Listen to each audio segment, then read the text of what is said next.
മാവില് കുഴച്ചിട്ടതാ എണ്ണയിലിട്ട് പൊരിക്കാണ് സംഭവം. തെമ്പെ മണ്ടുവാൻ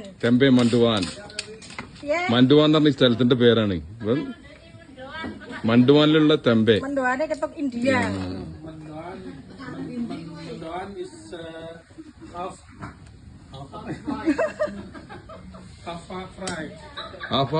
Half fried, but not too crispy. Half fry only. That is with banana.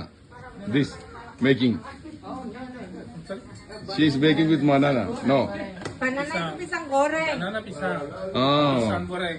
പഴംപൊരിക്ക് പിസാങ് ഗോറാങ് എന്നാ പറയാ. പിസാങ് ഗോറാങ്. Pisang goreng itu banana. Kalau ഈ തെമ്പെ ഗോറാങ് soybean. Yes, അത് സോയാബീനോടാണ് ഉണ്ടാക്കണത്. ഓക്കെ, അങ്ങനെയാണ് കേട്ടോ സംഭവം.